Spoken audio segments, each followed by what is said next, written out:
Chapter 2, Wilbur. Fern loved Wilbur more than anything.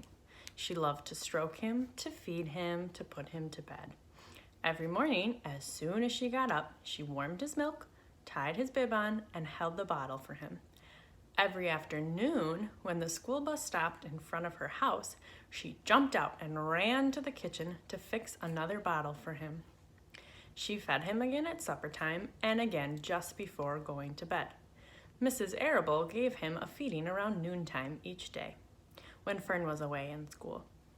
Wilbur loved his milk, and he was never happier than when Fern was warming up a bottle for him.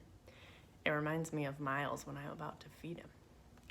He would stand and gaze up at her with adoring eyes. For the first few days of his life, Wilbur was allowed to live in a box near the stove in the kitchen. Then, when Mrs. Arable complained, he was moved to a bigger box in the woodshed. At 2 weeks of age, he was moved outdoors. It was apple blossom time and the days were getting warmer. Mr. Arable fixed a small yard especially for Wilbur underneath an apple tree and gave him a large wooden box full of straw with a doorway cut in it so he could walk in and out as he pleased. "Won't he be cold at night?" asked Fern. "No," said her father. "You watch and you see what he does." There's a little picture in the book here of them in the little wood box. Carrying a bottle of milk, Fern sat down under the apple tree inside the yard. Wilbur ran to her, and she held the bottle for him while he sucked it. When he had finished the last drop, he grunted and walked away sleepily into the box. Fern peered through the door. Wilbur was poking the straw with his snout. In a short time, he had dug a tunnel in the straw. He crawled into the tunnel and disappeared from sight, completely covered in straw. Fern was enchanted. It relieved her mind to know that her baby would sleep covered up and would stay warm. Every morning after breakfast, Wilbur walked out to the road with Fern and waited with her until the bus came. She would wave goodbye to him, and he would stand and watch the bus until it vanished around a turn. While Fern was in school, Wilbur was shut up inside his yard. But as soon as she got home in the afternoon, she would take him out and he would follow her around the place. If she went into the house, Wilbur went too. If she went upstairs, Wilbur would wait at the bottom step until she came down again. If she took her doll for a walk in the doll cart, Wilbur followed along. Sometimes on these journeys, Wilbur would get tired, and Fern would pick him up and put him in the carriage alongside the doll. He liked that. And if he was very tired, he would close his eyes and go to sleep under the doll's blanket. He looked so cute when his eyes were closed because his lashes were so long. The doll would close her eyes too, and Fern would wheel the carriage very slowly and as smoothly to not wake her sleeping infants. One warm afternoon, Fern and Avery put on swimming suits and went down to the brook for a swim.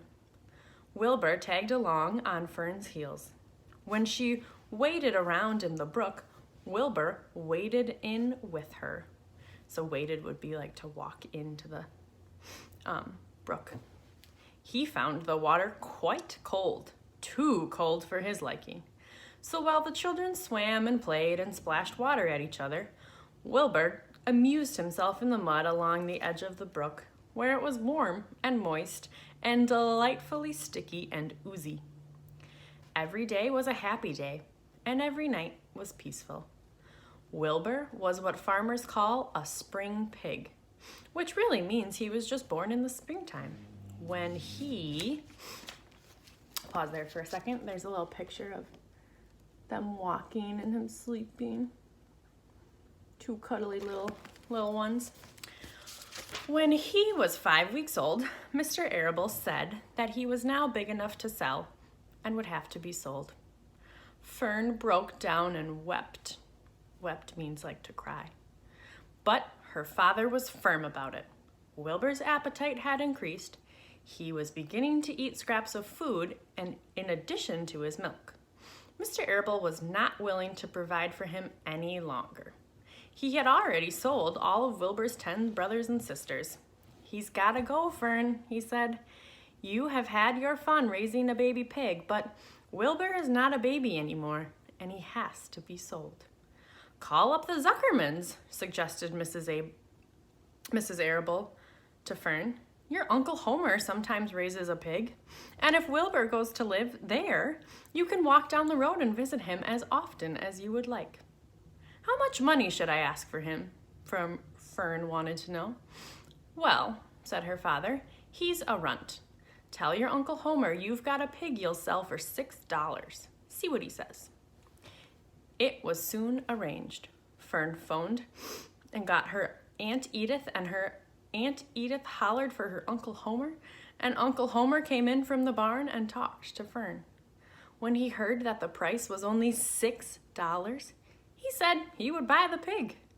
The next day, Wilbur was taken from his home under the apple tree and went to live in the cellar of the Zuckerman's barn. We'll have to see what happens next.